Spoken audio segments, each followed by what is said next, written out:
Hi, this is Chris again, Cross Country Outreach. It's the name of the channel, and hopefully you guys have seen some of my flicks before, and I'm proud. This will be my 21st episode, I believe.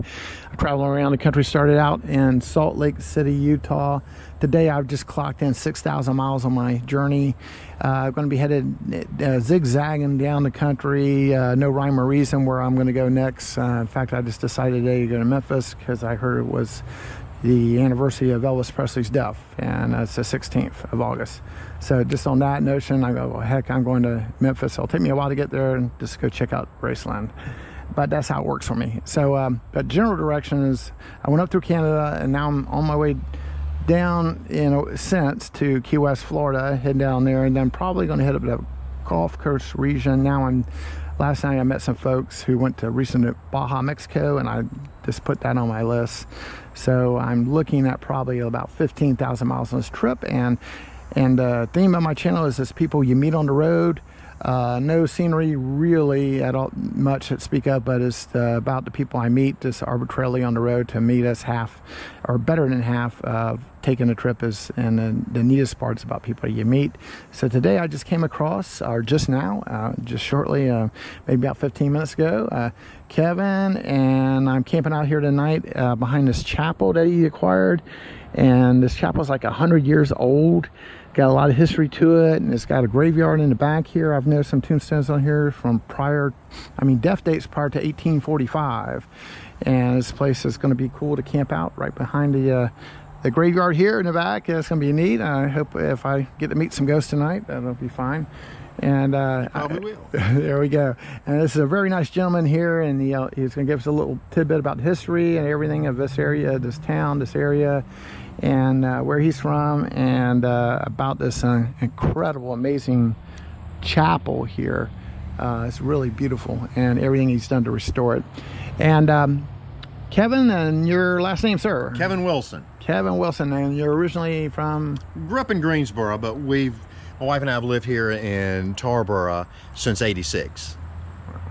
And how did you come across this incredible property here? Well, we had lived in town for a number of years, and I'm a timber framer, do heavy timber construction. Mm-hmm. And at that time I owned my own business, and I was looking for a place to move my shop.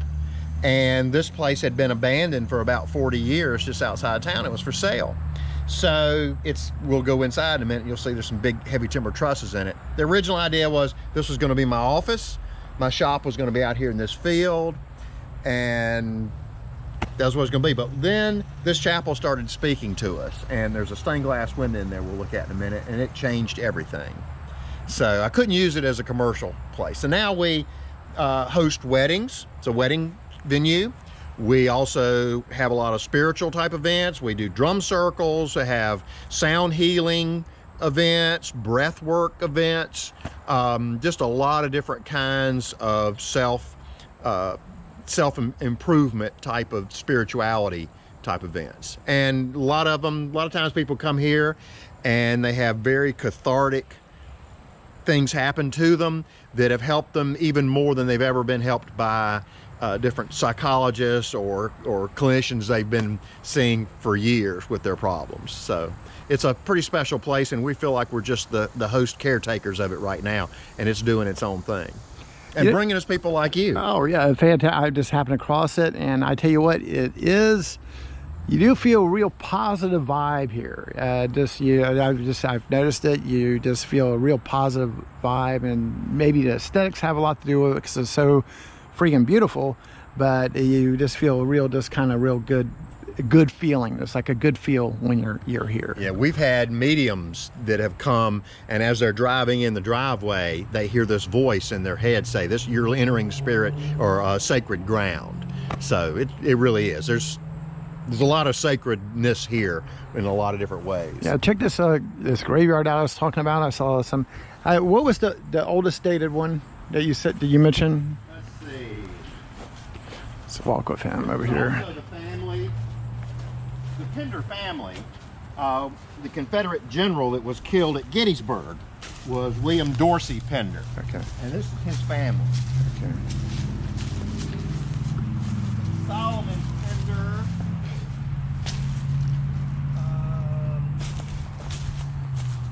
see, is that well, that's 1852. Yeah, I saw one over here. This one we'll be able to see. It was like a young person. Oh, this is a mother and her 3 children. Oh, okay. Yeah, That all died in 1869. Yeah, look at this. Here's one right here. 1865, rather. Eight. But you'll see they're all within 3 months of each other. Wow. Yeah, that, folks. That reads 1849 to 1875. Yeah, I think that was the mother. See, this was 1869, 1875, 1874, 1875, so that was only a year-old child. And this one was an infant, didn't have a name. And we don't have exact, but we presume it was probably something like scarlet fever or something like that that came through that would have wiped out a family pretty quickly. Yeah, back in that day, you just didn't have the treatment for such. That's right. Like when I lived in Utah, I would come across old graveyards in a very similar situation where there'd be just quite a few infants or young people that didn't make it till age of 10 years old, even because of the harshness of the environment. Yeah, and well, harsh living too. I mean, it's pretty hot and humid here right now. Just imagine living when you didn't have air conditioning, you didn't have screens on windows to keep the bugs out. Oh, there you go. And you didn't have DET, which I spit on to get the chicha bugs off me. So we've got all our chairs back from it right now because we have been having yoga in here one night a week. But this stained glass window. Check this out, folks. We bought Amazing. the property Beautiful. in '99. It had been basically boarded up and abandoned for 40 years. There was none of the glass was in any of these windows. There was plywood on this side of this window and just hardware cloth full of poison ivy and wisteria and everything else growing on the outside. Mm-hmm. So one Sunday afternoon, I'm down here and I'm taking the plywood out of these Gothic windows. We had a friend that was going to make these windows for us. And I pull the vines and everything off the outside of this window. And I see the backside negative of a stained glass window. So I come in here and I'm on a ladder and I pry off the top part of the plywood that's up there.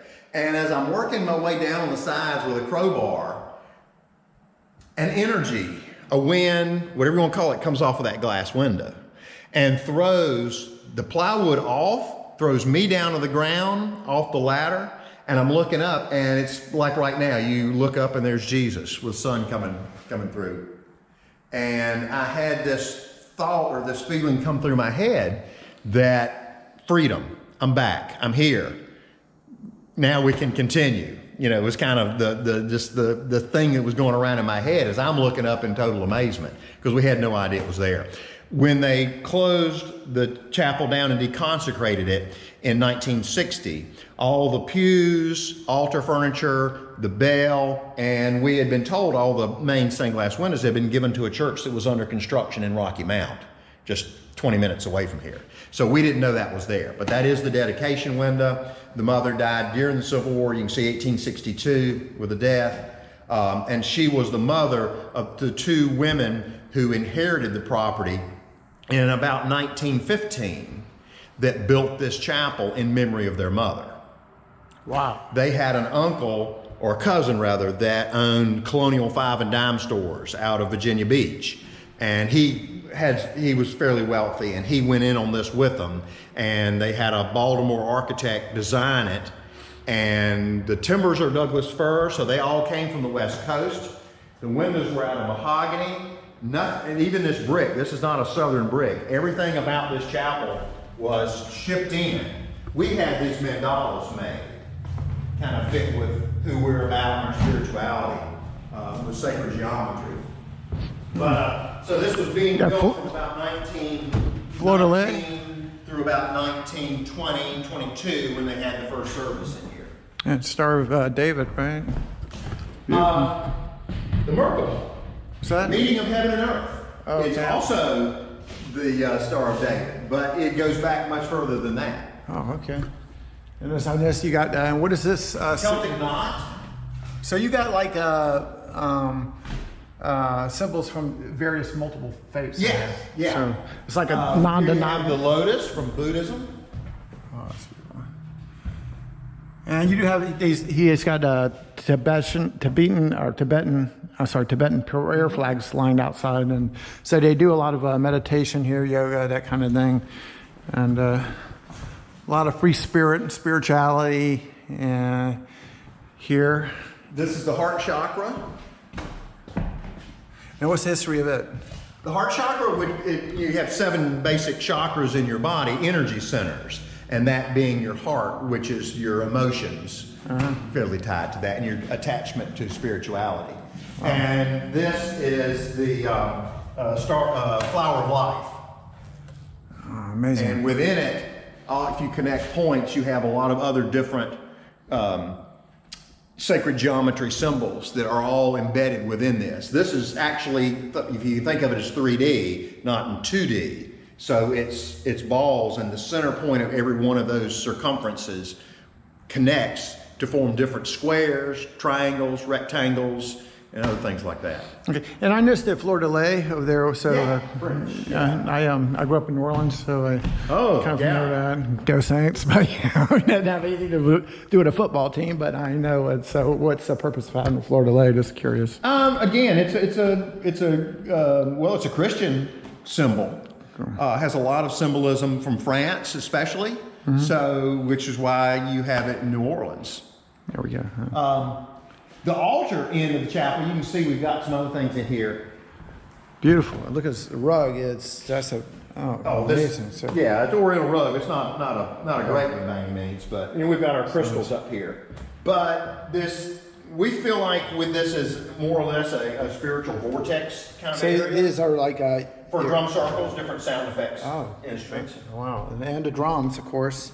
Yeah, we've got most of our drums we keep at the house. And piano is. Drums don't do very. Yeah, in fact, the piano's from the same year the chapel was built. Is that Buddha? Or? Yeah. There we go. Yeah. And the piano works. It's in fairly good tune. It's been used in a lot of weddings. Wow. Oh, yeah, beautiful place. And I noticed a sign outside on the chalkboard, upcoming event. Somebody said, "I'm getting married here in 30 days." Yeah, we have. What a beautiful place. Hey, if any of you out there across the country, you want to get married in a really unique and free-spirited place, highly recommend coming here. St. Anne's Chapel. There you go. Our website is STANNESCHAPEL.com. And the name of this town? Tarboro, North Carolina. Where you're about an hour due east of Raleigh and about 2 hours from Nags Head at the coast. Wow. And right off I-95. Oh, so beautiful. And folks, and this is a great thing about being on the road. I mean, especially, I'm not saying how you should go on the road, whether you should schedule or not schedule, but this whole trip, I've just played it by ear. And I just came across this place last night online looking for a campsite at about 10 p.m. where I was camping out at Virginia Beach. And I saw, I was flipping through places, and I go, well, this isn't exactly the direction. And I saw a little tidbit there about the drum circle and the church. And I go, wow, this has got to be a cool place to go. And here I am. I mean, just like that. And I get to meet this incredible man and what he's done with his church and this incredible place of free spirituality. And it's just, this is out of the blue. So to me, it's just like a blessing. I just stumble across things like this and meet just great folks everywhere. And this is just an amazing place. We got 25 acres. We have a Profound Sound Festival in October. This year it's the 18th, 19th, and 20th. And it's all about sound and energy healing. We have got 15 different musicians that'll be playing. There'll be kirtan, there'll be sound healings with didgeridoos, with gongs, with singing bowls, just a lot of things for about 48 hours of just pure bliss and meditation. What a fantastic place and what a jewel. So if you get in Tarboro, North Carolina, around the area, look it up. You're looking for a great place to get married. Total freedom of everything here. And come and camp, and I really like it. I got a degree in philosophy, and so I was just we're talking about the Buddhist aspects and stuff out earlier, and just an amazing place. It's a very free-spirited place, and you can just feel a positive vibe here, folks. I mean, it is just almost overwhelming. It is overwhelming. Anyway, so we're going to cut this one. We're going to say bye-bye on this one. And this is Keven and Wilson. And this is Tarboro, North Carolina, St. Anne's Chapel. And Retreat Center. And Retreat Center. And this is a great find, folks. This is if you're ever up in this area, you got to pass by, and you can camp out here. It's a big, large campground he's got out here, and you can find that camp, just to plug it for us, if you want to stay here on Hip Camp.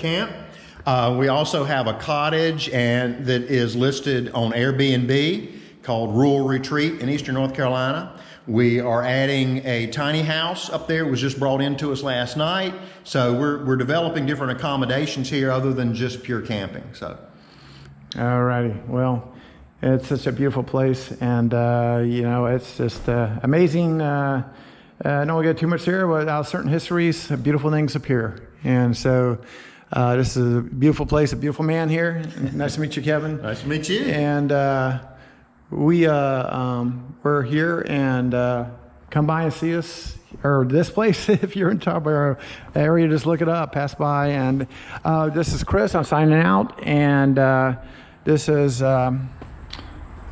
cross country outreach, and we're just cruising around the country to whomever we come across and interviewing people that we just literally meet on the road. I just met this man within like a half an hour ago, and here we are. And there's my bike over there, my trusty steed, got 6,000 miles on it, and I'm going to be camping out back there tonight. Then I'm going to head out to work my way towards Memphis, go to Graceland. When I was a kid, I was in the Elvis Presley fan club, and I actually saw him in concert. I'm aging myself when I was a kid on his last concert tour, his Honk Honk a Burning Love tour. But we're here, and this has been an incredible experience. And see you on the flip side. Please subscribe, Cross Country Outreach on YouTube. And this is my 20th, this will be my 21st episode, and I'm gonna be stepping it up a bit. Hope to have about 70 before I'm done. And appreciate y'all. Good night.